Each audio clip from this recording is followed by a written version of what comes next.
जैसे कि हम सभी जानते हैं, जो बच्चे इस बार बोर्ड देने जा रहे हैं 2026 में, उन्हें मैथ्स पेपर में केस स्टडी सॉल्व करने को मिलती है। हम देखते हैं कि प्रोबेबिलिटी एक इंपॉर्टेंट चैप्टर हो सकता है उनके लिए केस स्टडी के लिए। केस स्टडी प्रोबेबिलिटी से ज्यादा पूछी जाती है। तो जैसे कि हम एक केस स्टडी आपके सामने देख पा रहे हैं कि केस स्टडी कैसे सॉल्व करेंगे, इसके बारे में जरा समझते हैं। केस स्टडी के बारे में बताया गया है कि एक डिपार्टमेंटल स्टोर में कस्टमर के द्वारा बिल पे करने की जो प्रोबेबिलिटी है वो 70% है पहले मंथ में, जबकि दूसरे मंथ की प्रोबेबिलिटी दी गई है आपको 0.8%।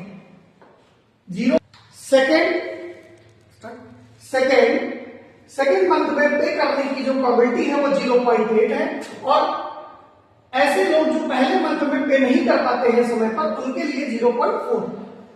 देन क्वेश्चन में हमसे पूछा है कि कस्टमर के द्वारा सेकेंड मंथ के बिल पेमेंट करने की जो प्रोबेबिलिटी है वो क्या है, और सेकंड क्वेश्चन में हमसे पूछा गया है कि क्या प्रोबेबिलिटी होगी कि कस्टमर जो फर्स्ट मंथ में बिल पे करता है वो सेकेंड मंथ में भी बिल पे करता है। बेटा इसके लिए हमें क्या करना है, बेस थ्योरम का इस्तेमाल करना है। जैसे कि हम जानते हैं बेस थ्योरम में हमें पहले इवेंट इवन बनाना होगा, और इवेंट इवन होगा persons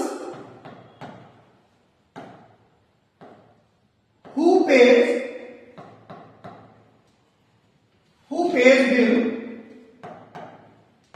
in first month on time, and E2 the persons who have not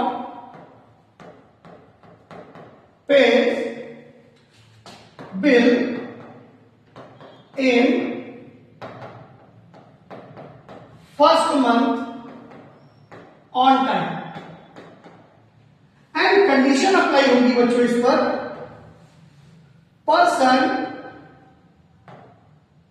page second month bill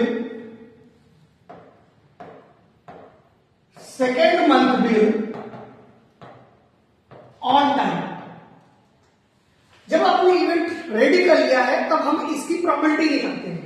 बेटा प्रोबेबिलिटी हमें गिवन है पहले से, पी इवन है 70%, 70/100 that is 7/2, and P E2 given है बेटा हमें 30% दैट इज 3/2।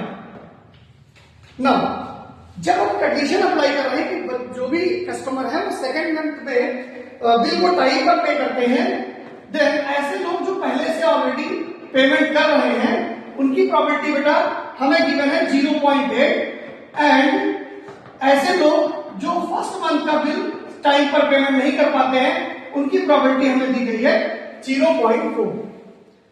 बच्चों जैसे कि आप जानते हैं कि इसमें हमें फर्स्ट क्वेश्चन करना है, find the probability that customer page second month bill on time. Now इसके लिए बेटा हमें क्या करना है, फॉर्मूला अप्लाई करना है, P A by E1 into P E1 plus P A by E2 into P E2। Now probabilities हमें पता है 0.7 into 0.8 plus 0.3 into 0.4। Now this becomes 0.56 plus 0.12 and the answer is 0.68। Students पहला question का solution हमने निकाल लिया है।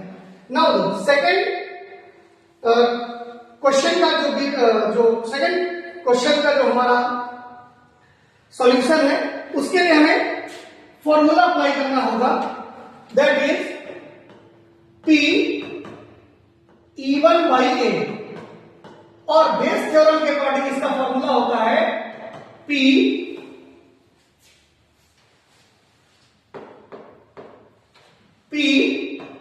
A/E1 into PE1 upon total probability. P A by E1 into P E1 plus P A by E2 into P E2। जैसे ही हम बच्चों इस फॉर्मूले में अपना वैल्यूज पुट करेंगे वैसे हमें आंसर मिल जाएंगे। जैसे a बाई E1 हमारा था 0.8 into 0.7 upon 0.8 into 0.7 plus 0.3 into 0.4। हमने सारी वैल्यूज को पुट कर दिया है।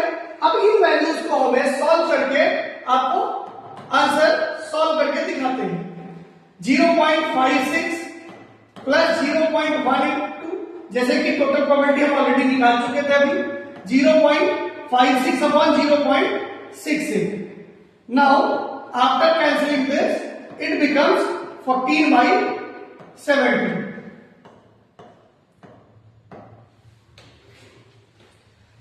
बच्चों ऐसे ही अच्छे कॉन्सेप्ट के लिए और बोर्ड की अच्छी तैयारी के लिए हमें फॉलो करिए। ऐसे ही अच्छे कंटेंट और अच्छे क्वेश्चंस का सॉल्यूशन जो बोर्ड में आपको 2026 में देखने को मिलेंगे, उसके लिए हम सभी आपको गाइड करते रहेंगे। Thank you students.